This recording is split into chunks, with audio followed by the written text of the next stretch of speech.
The final meeting felt less like a legal proceeding and more like a coronation.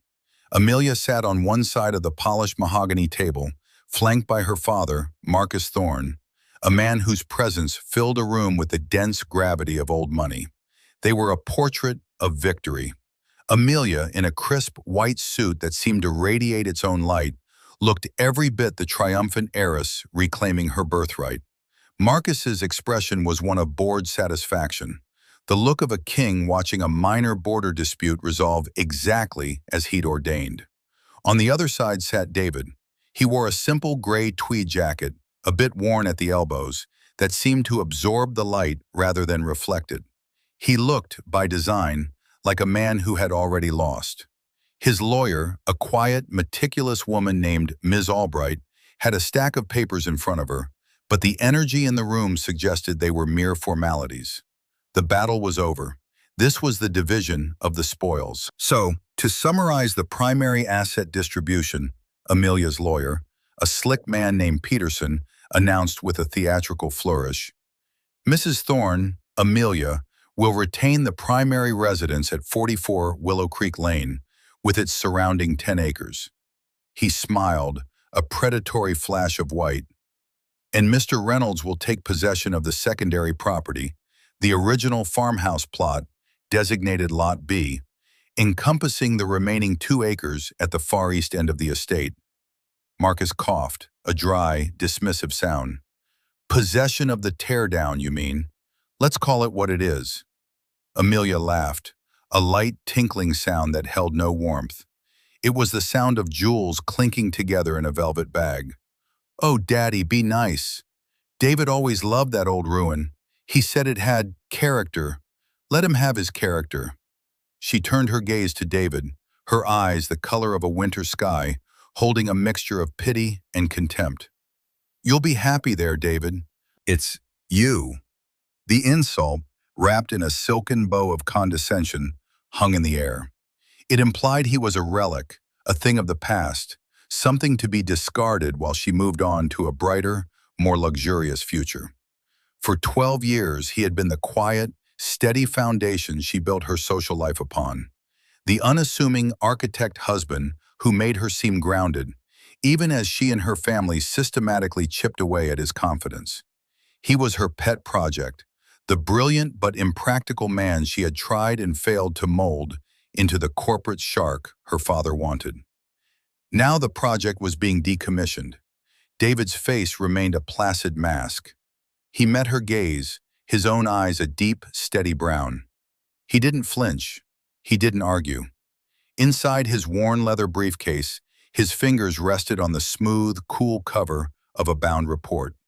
It was a geological survey, dense with seismic data, core sample analyses, and magnetic resonance imaging charts. It was a document that spoke a language of stone and time, a language of immense pressure and unimaginable wealth.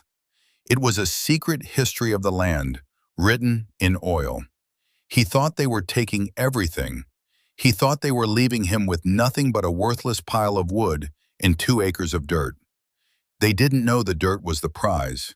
They didn't know that beneath the crumbling foundation of the old farmhouse lay the Thorne Reynolds oil deposit, a subterranean reservoir valued conservatively at $52 million. Within 6 months, their world of arrogant certainty would be fractured beyond repair, and his quiet world would be transformed forever. He simply nodded. I accept the terms. The quiet finality of his words sealed the deal. Amelia's smile widened. She had won. She had the mansion, the status, the freedom. She had, in her mind, taken everything of value. David let her believe it. Patience, he had learned, was a form of power, and his was about to yield a spectacular return. We've all felt it, haven't we? That sting of being underestimated, of being dismissed by people who think they know our worth better than we do. It's a universal feeling, whether it happens in a boardroom, at a family dinner, or across a divorce lawyer's polished table. Where are you watching this story from today? Let me know in the comments below. I'd love to hear from you. David's journey is just beginning, and it's a powerful reminder that the game is never truly over until the quietest person in the room has had their say.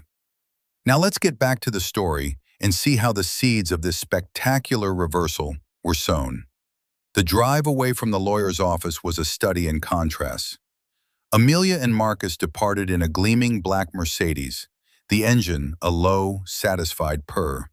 They were already discussing the guest list for the divorce party Amelia planned to throw at the main house, a celebration of her liberation. David left in his 10-year-old Volvo, a car Amelia had often called his Professor Mobile with a sneer. It was reliable, understated, and paid for, qualities she had never learned to appreciate. He didn't drive back to the life that was ending, but toward the one that was about to begin. He drove toward the Teardown. The farmhouse stood at the end of a long, unpaved lane, hidden from the main road by a stand of ancient oak trees. It was exactly as Amelia had described it, a ruin. The paint had long since peeled away, leaving the silvered wood exposed to the elements. One of the porch supports sagged, giving the front of the house a weary, lopsided frown. The windows were clouded with the dust of disuse. To anyone else, it was an eyesore, a monument to decay. To David, it was the repository of his past and the key to his future. This house had belonged to his grandfather, a man who had been the antithesis of Marcus Thorne. Where Marcus was polished, inherited wealth, David's grandfather had been raw, self-made grit. He had been a builder, a farmer, and in his youth, a wildcatter who chased whispers of oil across the dusty plains of Texas before settling here. He had built this house with his own hands.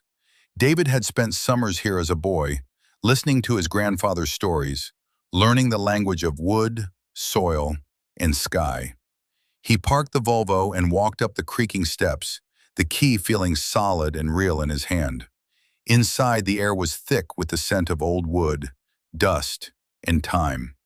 Moonlight streamed through a grimy window, illuminating dancing dust motes in a single, ethereal beam. Amelia had never set foot in here more than once. On their first visit to the estate after they married, she had peered inside, wrinkled her nose, and declared, "It smells like poor people." She never went in again. David walked through the small, square rooms. He ran a hand over the rough-hewn fireplace mantel, a single, massive piece of oak his grandfather had hauled from the woods himself. He saw not decay, but legacy. He saw not a teardown, but a fortress. The marriage had been a slow, insidious erosion of his sense of self. It hadn't started that way. When he first met Amelia, he was captivated by her vibrancy, her confidence. He was a young architect, just starting to make a name for himself with innovative, sustainable designs. He saw beauty in structure, in integrity, in things built to last. She said she admired that about him. She said he was a refreshing change from the vapid, predictable men in her social circle. But her admiration was a form of ownership. Her family, the Thornes, saw him as raw material. Marcus had taken him aside early in the marriage. "You have a good mind, David," he'd said, swirling a brandy that cost more than David's monthly rent at the time. "But architecture is a slow game. It's for tradesmen. You're a Thorne now, by marriage. You need to think bigger. I could find a place for you at Thorne Industries, a real job, vice president of something or other. We'll figure it out." David had politely declined. He loved his work. He loved the process of creation, of turning an idea into a physical space that could shape people's lives. He didn't want to be a vice president of something or other. He wanted to build. That was his first, and perhaps greatest, sin in their eyes. He had refused to be assimilated. From then on, the slights became a quiet, steady rhythm in his life. At dinner parties, Marcus would introduce him with a patronizing air. "This is David, Amelia's husband. He's an architect. He draws pretty pictures of houses." The other guests, all titans of finance and industry, would offer him a brief, dismissive nod before turning back to conversations about mergers and acquisitions. He was an ornament, and a slightly disappointing one at that. One of the most searing humiliations had come a few years into the marriage. David had been a finalist for the prestigious Pritzker Architecture Prize, a monumental achievement for an architect of his age. The nomination was for a low-income community center he had designed pro bono, a beautiful, light-filled space built from reclaimed materials. He was immensely proud of it. The awards ceremony was in Chicago. 2 days before they were supposed to leave, Amelia had announced she couldn't go. "Darling, I'm so sorry," she'd said, not looking up from her phone, where she was scrolling through photos of a gala she'd attended. "Muffy's charity auction is the same night. I'm on the committee. I simply have to be there. You understand." He did understand. He understood that a social obligation to a vapid socialite took precedence over the single greatest professional honor of his life. He went to Chicago alone. He didn't win, but the nomination itself was a career-defining moment. When he called Amelia to tell her the results, she'd seemed distracted. "Oh, that's a shame, honey. But you'll never guess who bought the Fabergé egg at the auction. We raised over $1 million. He had slowly withdrawn after that, not out of anger, but out of a need for self-preservation. He became quieter, more observant. He continued his work, but he stopped sharing his successes with her. He funneled his earnings not into the lavish lifestyle she demanded. Her father's money took care of that, but into his own discreet investment portfolio. He built a fortress of financial independence that she never knew existed. He learned to exist in the background, a silent partner in a marriage that had become a hollow performance. He was the silent enabler of his own diminishment, failing to fight back, choosing instead to strategically retreat. Now, standing in the dusty silence of his grandfather's house, he felt not the sting of those memories, but the cold, clear focus of a man whose moment had finally arrived. The house, the land, this was his legacy. Amelia and Marcus thought they had exiled him to a forgotten corner of their world. They had no idea they had just handed him the throne. He walked to the back window and looked out over the 2 acres of overgrown field. It looked like nothing, just weeds and dirt. But David knew better. His grandfather's stories hadn't just been about farming, they had been about the land itself. "This land has a secret, Davy boy," he used to say, his eyes twinkling. "It's got a deep, dark secret." For years, David thought it was just a folksy tale. But after his grandfather passed, he found his old journals, filled with strange notes, hand-drawn maps, and references to oil seeps he'd found as a boy. It was a breadcrumb trail left across a century. It had led David to commission the survey, to turn family lore into geological fact. The report in his briefcase was the culmination of that journey. It was a conversation with his grandfather, a promise fulfilled. He was no longer just an architect of buildings, he was the architect of his own vindication. The weeks following the divorce were a period of quiet, methodical industry for David. While Amelia was busy sending out embossed invitations for her Freedom Gala, David was coordinating with geologists, lawyers, and a select group of investors. He didn't operate out of a gleaming corporate office. His command center was a small, rented workspace in a nondescript building downtown, a place of quiet efficiency that suited his personality perfectly. Most people, including Amelia, had assumed his architectural practice was a modest, boutique affair. They had no idea that for the past 5 years, he had been a silent partner in a highly successful international design firm, specializing in large-scale, sustainable urban planning projects in Asia and the Middle East. His work was prestigious, influential, and most importantly, incredibly lucrative. He had built a considerable fortune, a fact he had deliberately concealed from Amelia and her family. His quietness was not weakness, it was strategy. His simple Volvo and worn tweed jacket were not signs of failure, they were camouflage. He knew that in the Thorne family's world, wealth was a weapon, and he had no interest in entering their arms race. His wealth was for building, for creating, for independence, and now for justice. His primary ally in this new venture was a man named Mr. Chen, a Singaporean investor with whom David had worked on a green city project outside of Kuala Lumpur. Mr. Chen was a man of few words and immense perception. He understood power not as a loud declaration, but as a quiet, unassailable position. When David had first approached him with the geological report and his plan, Mr. Chen had listened without interruption, his eyes fixed on David's. After David finished, Mr. Chen had taken a long, silent sip of his tea. "This is not a financial matter for you, is it, Mr. Reynolds?" he'd asked. "It is a financial matter," David replied calmly, "but it is also a matter of structural integrity. A flawed foundation must be exposed before a new structure can be built." Mr. Chen had nodded, a slow, deliberate motion. He understood the architectural metaphor perfectly. "The arrogant are blind to the ground beneath their feet," he said. "They look only at the sky. We will proceed. Petrocorp is hungry. They will pay a premium for a domestic source of this quality, especially one with clear and unencumbered title." And that was the beauty of it. The title was clear. In her haste to secure the grand mansion and publicly humiliate him, Amelia had eagerly signed the papers drafted by David's meticulous lawyer, Ms. Albright. The agreement contained a clause that was a masterpiece of legal precision. It stated that Amelia would relinquish all present and future claims on Lot B, its structures, and all associated subterranean and mineral rights, whether known or unknown at the time of signing. The phrase "known or unknown" was the key.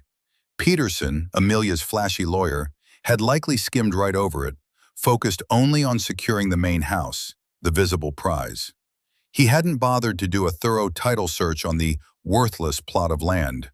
It was an oversight born of arrogance, and it would prove to be a multi-million-dollar mistake.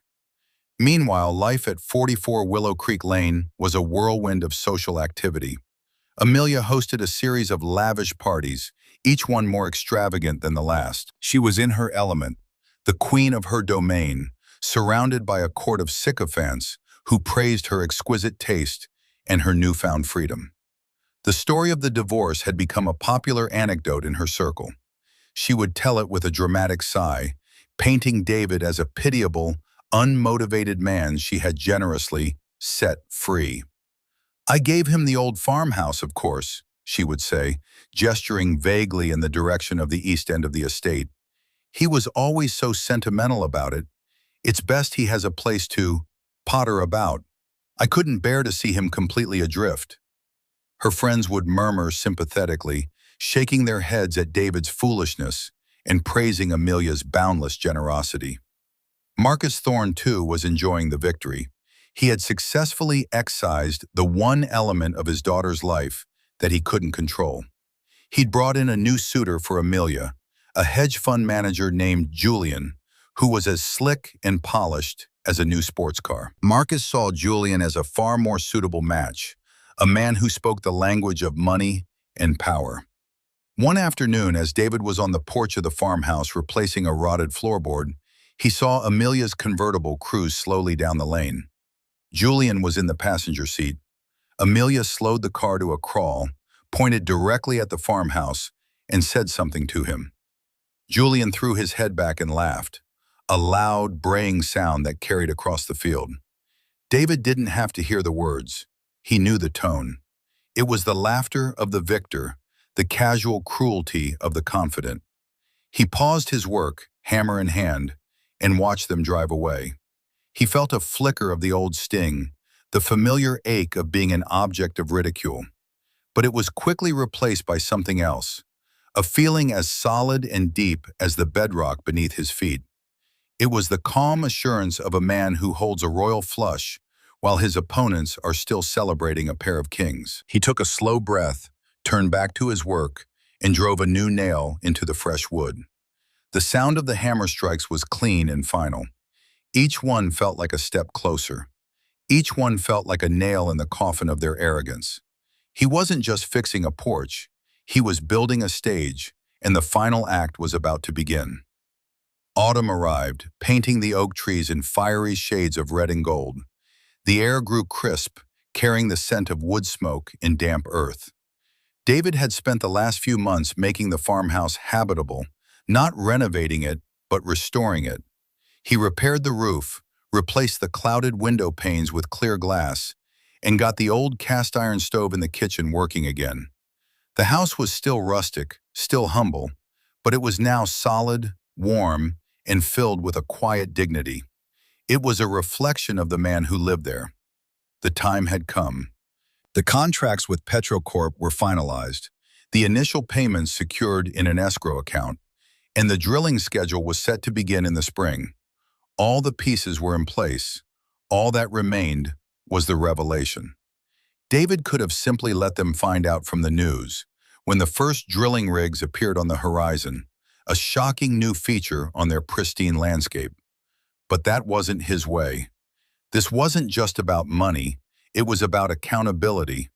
It was about forcing them to look at what they had so casually dismissed. It was about the moral mirror. He needed to see their faces when the reflection of their own arrogance was revealed to them. He sat down at the simple pine table his grandfather had built and penned a letter. He didn't use email or a text message. This required a certain gravity. He used thick, cream-colored stationery and his best fountain pen. The message was simple and formal. "Dear Amelia and Marcus," it began, "I am writing to request a meeting with you both at your earliest convenience.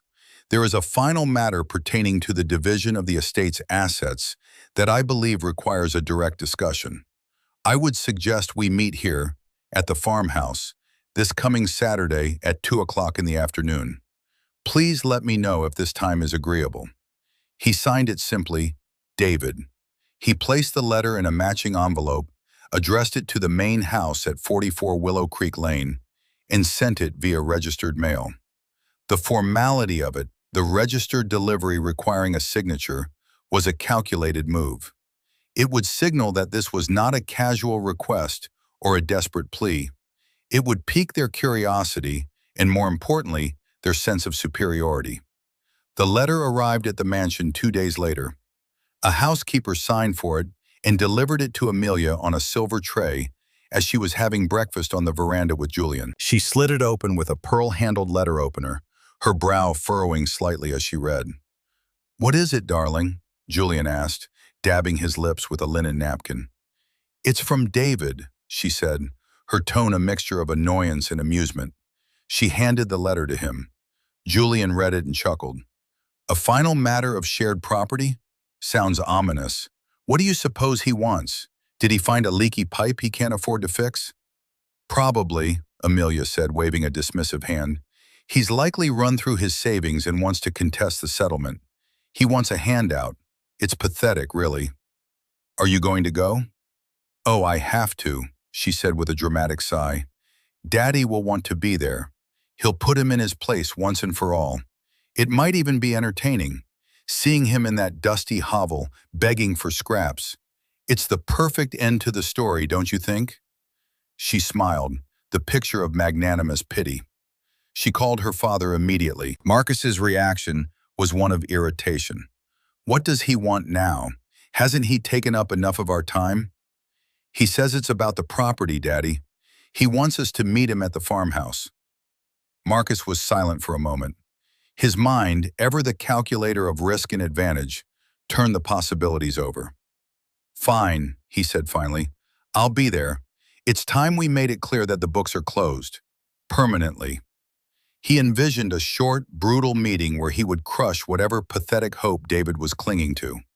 The thought gave him a grim sense of satisfaction. And so, the meeting was set. On Saturday, they would drive down the lane to the Teardown to deliver their final, crushing verdict. They saw themselves as judges about to sentence a man who had already been condemned.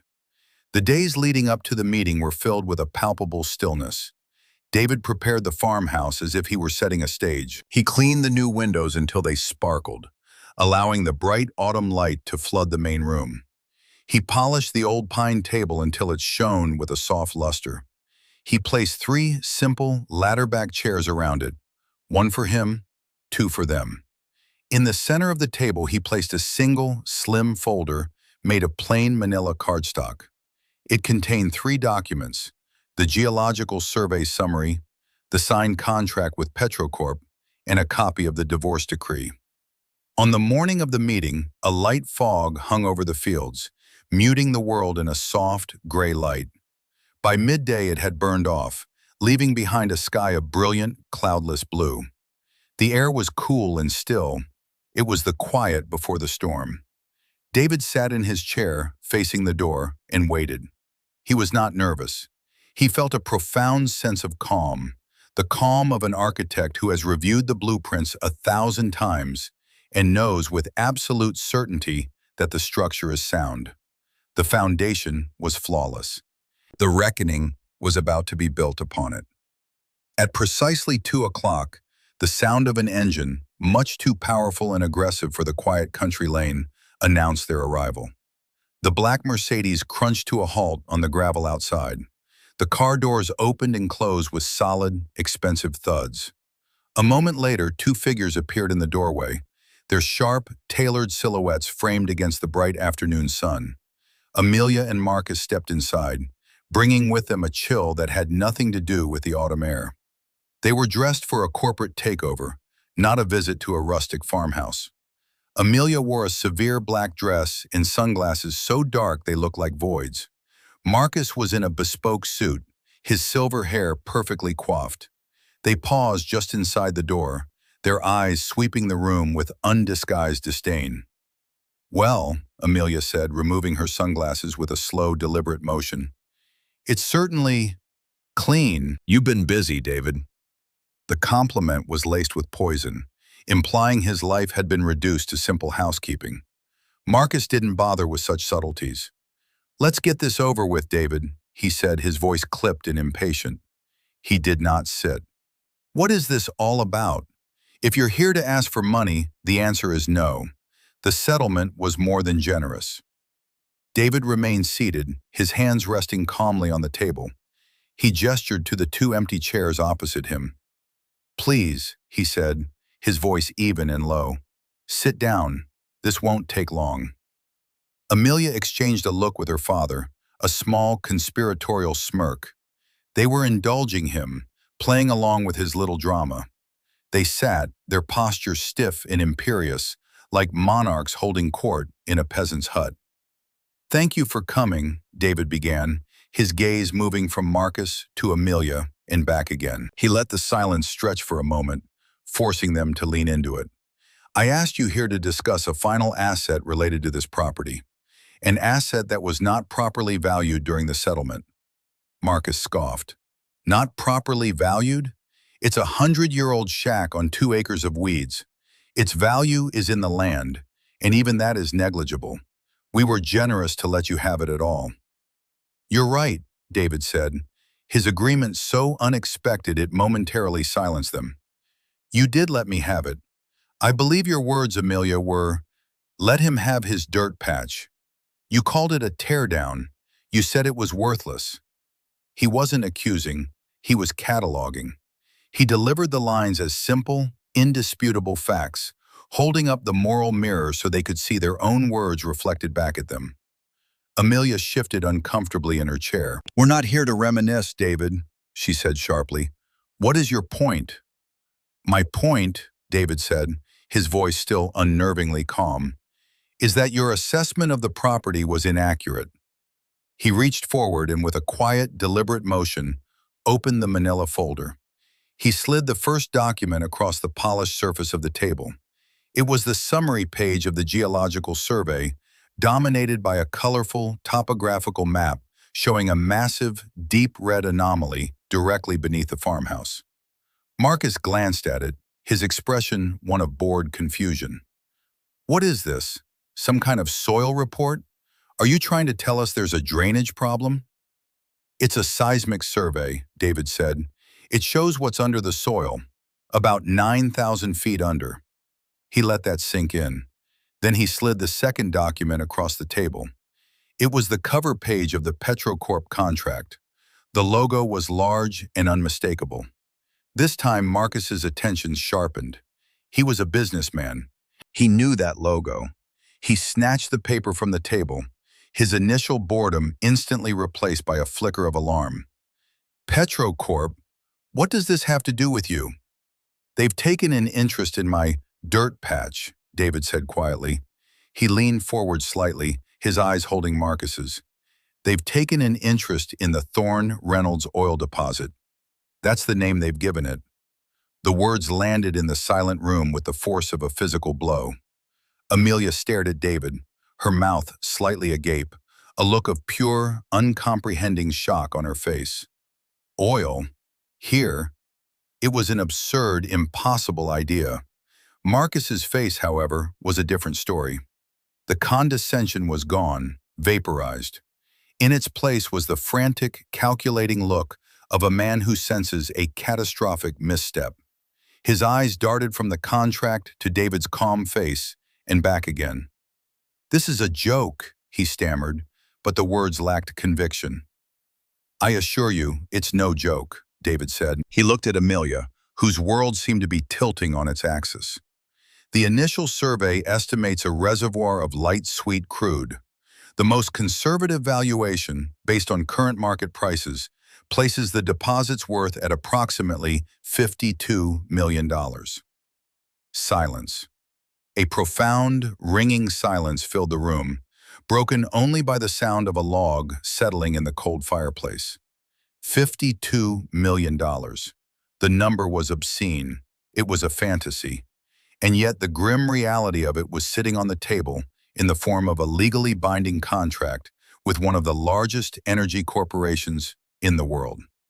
Amelia's carefully constructed composure shattered. 50 million? She whispered, the words catching in her throat.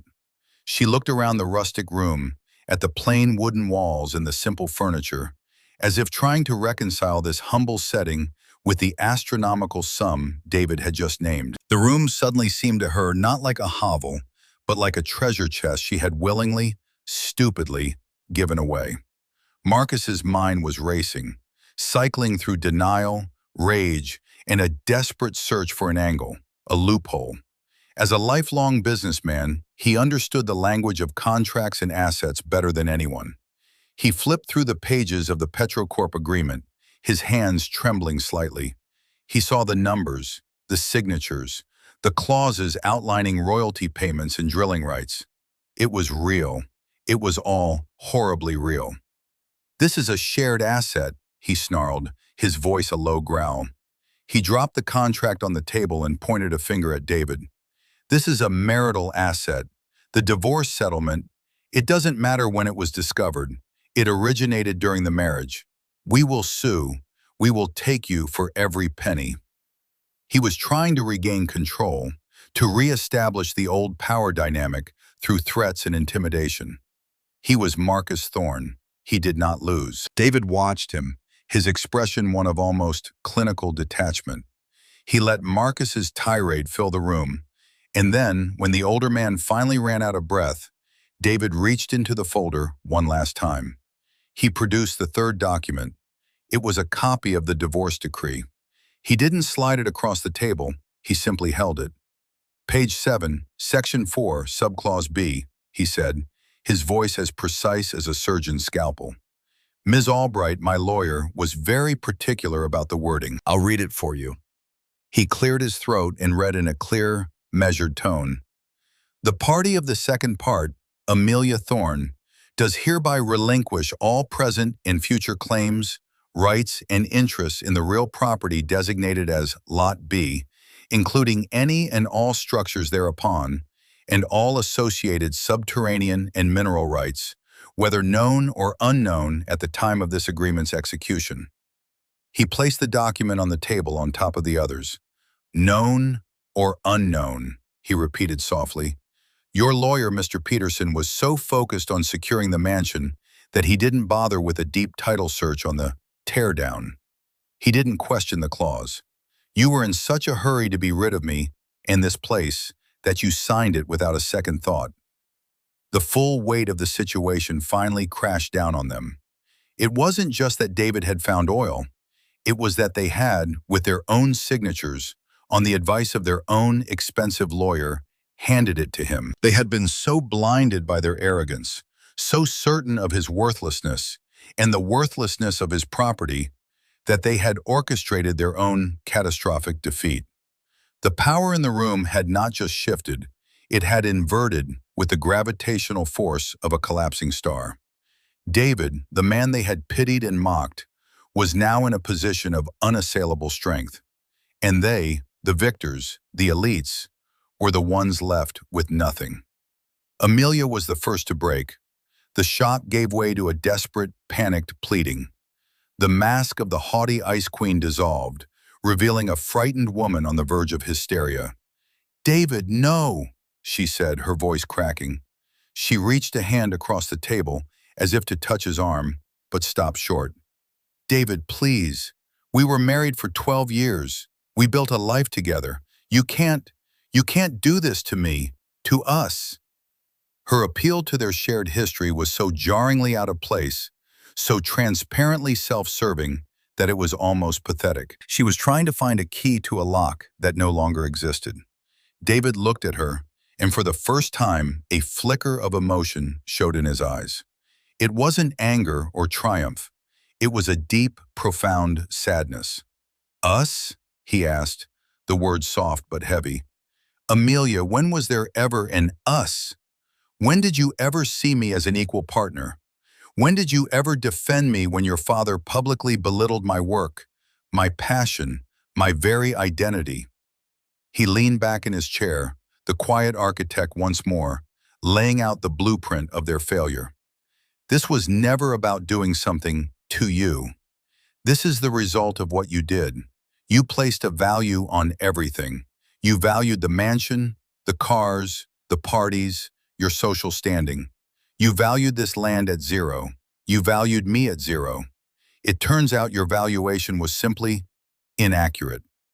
His words were not cruel, they were true, and their truth was more devastating than any insult. He was holding up the moral mirror again, and this time, Amelia couldn't look away. She saw the reflection of her own callousness, her own superficiality, and she flinched.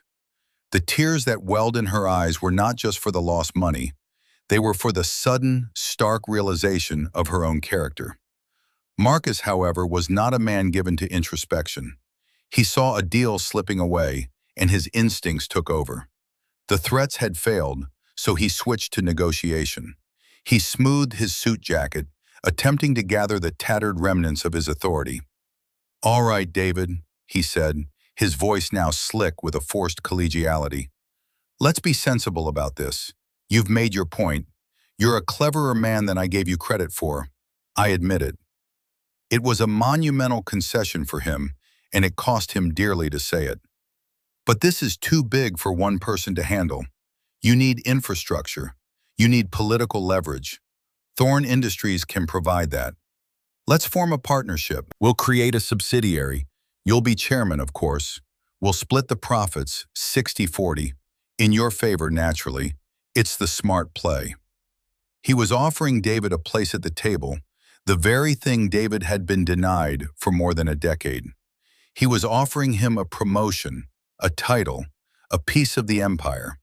He was trying to buy him, to assimilate him now that he had proven his worth in the only language Marcus truly understood: money. David listened patiently until Marcus was finished. He then gave a small, almost imperceptible shake of his head. "Thank you for the offer, Marcus," he said, with a politeness that was more dismissive than any outburst would have been. "But I already have a partner." He gestured to the Petrocorp contract. "And I have no interest in being chairman of anything. I'm an architect. I like to build things. And I already have my next project planned." The finality in his tone was absolute. There was no deal to be made. There was no angle to be played. The door was closed, locked, and bolted. They had given him the key themselves. Marcus Thorne, the titan of industry, the man who bent the world to his will, slumped back in his chair. For the first time in his life, he was utterly, completely defeated. And the man who had defeated him was the quiet, unassuming architect he had dismissed as a nobody. The silence that followed was the sound of an empire crumbling. The days and weeks that followed the meeting at the farmhouse were a slow, public unraveling for Amelia and Marcus Thorne. The news of the Petrocorp deal broke first in the financial pages, a dry business story about a significant new domestic oil discovery. But the local press quickly picked up on the human interest angle: the unassuming architect, his socialite ex-wife, and the worthless piece of land that turned out to be a modern-day gold mine. The story was irresistible. David, through Mr. Chen's discreet PR firm, remained silent, refusing all interviews. His silence only made him more intriguing, a figure of quiet, dignified power. The first visible sign of the new reality appeared on the horizon at the east end of the old estate. A fleet of trucks arrived, and a team of engineers began constructing a high-tech, low-impact drilling pad. The sound of construction, a distant but persistent hum, became the new soundtrack at 44 Willow Creek Lane. For Amelia, it was a constant, maddening reminder of what she had lost. Every glance out of her bedroom window, every moment of quiet on her perfectly manicured veranda, was punctuated by the sound of David's victory. The financial pressure mounted almost immediately. Marcus, humiliated and facing mockery from his business rivals, became withdrawn and furious. His first move was to cut off Amelia's unlimited allowance. "You want to live in that palace?" he'd snarled at her over the phone. "You figure out how to pay for it. You're the one who signed the paper." His cruelty was a direct result of his own wounded pride. He couldn't punish David, so he punished his daughter. Without her father's bottomless fortune to sustain it, Amelia's lavish lifestyle became an anchor, dragging her down. The upkeep on the mansion alone, the taxes, the staff, the utilities, was astronomical. Her social circle, a constellation of fair-weather friends who orbited her wealth and status, began to drift away. The invitations to galas and exclusive parties dwindled. She was no longer the triumphant divorcee, but a cautionary tale whispered about at cocktail parties. The story had changed. She wasn't the woman who had cleverly rid herself of a boring husband. She was the fool who had given away a fortune. Within 6 months, the for sale sign went up in front of the mansion at 44 Willow Creek Lane. It was a stark, public admission of defeat. Amelia was forced to sell her palace, the symbol of her supposed victory, and move into a significantly smaller, less glamorous condominium downtown. The sale was a fire sale. The proximity to an active oil field, however discreet, had diminished the property's appeal to the very class of people she was desperate to impress. It was a poetic, brutal irony. David, in contrast, did not engage in a life of ostentatious wealth. There were no sports cars, no flashy watches, no extravagant parties. The first royalty check from Petrocorp was a staggering figure, but he didn't touch it for personal use. Instead, his first major act was to establish the Charles Reynolds Foundation for Structural Integrity, named after his grandfather. Its mission was to provide grants and mentorship to young architects focused on sustainable design and community-focused projects. The very work Marcus Thorne had once dismissed as a hobby. He did not tear down the farmhouse. Instead, he began a meticulous restoration, hiring the best craftspeople to bring it back to its former glory while preserving its historic character. He used the finest materials, honoring the spirit of his grandfather's work. The sagging porch was leveled and rebuilt with solid oak. The silvered wood siding was carefully restored.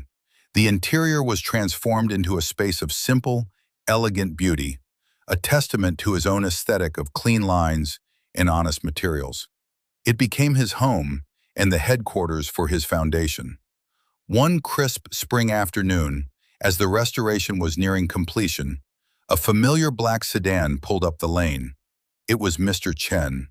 He got out of the car and looked at the transformed farmhouse, then at the discreet, humming drilling operation in the distance. David came out to greet him. They stood on the new porch, looking out over the land.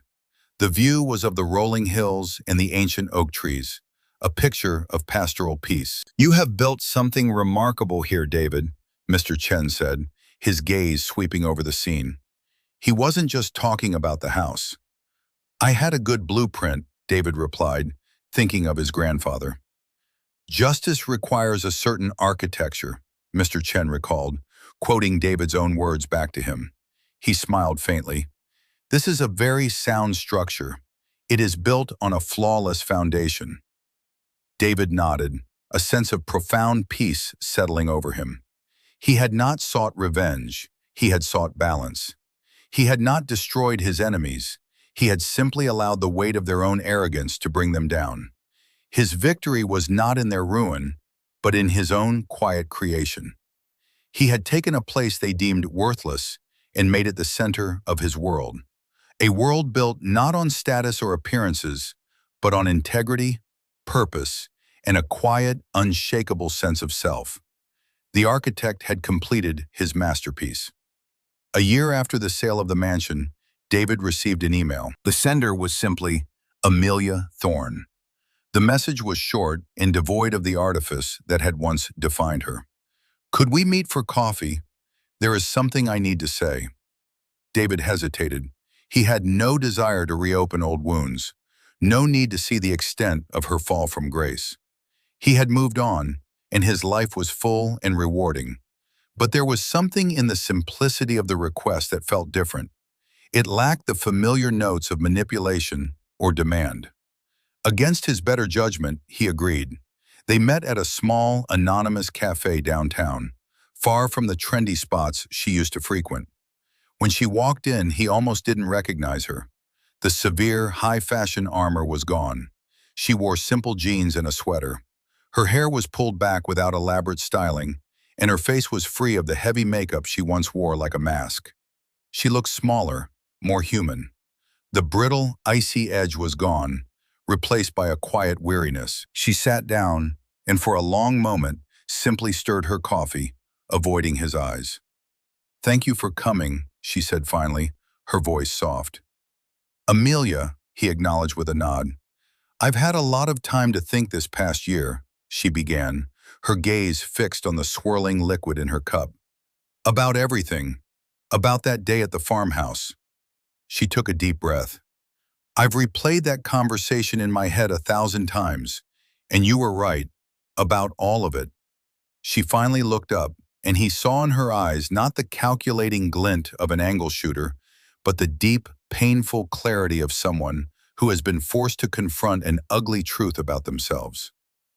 "You asked when there was ever an us," she continued, her voice trembling slightly. "And the answer is, there wasn't. Not really. There was me and my family, and you were an accessory we acquired. A handsome, intelligent accessory that we didn't quite know what to do with because you refused to behave like our other possessions. We didn't value you because we didn't understand you. We don't understand anything that can't be bought or sold." It was the most honest thing he had ever heard her say. "I'm not here to ask for anything," she said, preempting the thought. "I know that's what you must be thinking. It's what I would be thinking. The money is gone. The house is gone. My friends are gone. All the things I thought made me who I was. They're gone. And what's left is..." She trailed off, shaking her head. "What's left is the person who threw away a fortune because she was too arrogant and stupid to see the value in the man she was married to." A single tear traced a path down her cheek, and she wiped it away with an uncharacteristically clumsy gesture. "I'm sorry, David, for all of it, for the dismissiveness, the cruelty, the disrespect, for never once standing up for you, for being a coward. I am so, so sorry." The apology, when it came, was not a desperate plea or a strategic move. It was the sound of a broken person trying to piece together the first fragments of a new identity. It was real. David listened, his own complex emotions swirling within him. He saw the woman before him not as the antagonist of his story, but as another victim of the toxic value system she had been raised in. She had been both a perpetrator and a prisoner of it. "Thank you for saying that, Amelia," he said, and he meant it.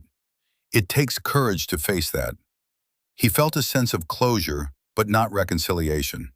The chasm between their worlds was too vast to be bridged by a single apology, no matter how sincere. He had built his new life on a foundation of integrity and purpose, while she was just beginning to excavate the ruins of hers. "I hope you find something to build, Amelia," he said, his voice gentle. "Something that's truly yours. Something that lasts." It was a blessing and a dismissal in one. He was wishing her well, but he was also closing the final chapter of their book. He was the architect, and he knew that some structures are simply not meant to be joined. She nodded, understanding his meaning completely. A sad, small smile touched her lips. "Me too, David. Me too." They finished their coffee in a silence that was no longer hostile, but simply empty. They were two strangers who had once shared a life, now separated by a chasm of values as wide and deep as the oil reserve that had brought everything to the surface. He paid the bill, they said a quiet goodbye, and they walked away in opposite directions, each toward a future the other could not be a part of. David walked out into the cool afternoon air, feeling not triumphant, but free. The last ghost had been laid to rest. His story wasn't a tale of revenge, but of reclamation. He had reclaimed his dignity, his purpose, and his name. The wealth was merely a tool, the catalyst that had forced a necessary reckoning. True worth, he knew, was not something that could be drilled from the ground or deposited in a bank. It was something you built within yourself, quietly, patiently, day by day. It was a structure built to withstand any storm, on a foundation of unshakable integrity. David's story is a powerful testament to the idea that true strength often lies not in loud declarations, but in quiet conviction. It reminds us that the world has its own way of balancing the scales, and that patience and integrity can be the most powerful forces of all. What did you think of David's final words to Amelia? Was his grace a form of strength, or would you have wanted to see him take a harder line? I'd love to read your thoughts in the comments section below. Thank you for joining me on this journey. If you enjoyed this story of quiet power and ultimate vindication, please give this video a like and consider subscribing to the channel for more content like this. Until next time, remember your own value and never let anyone else define your worth.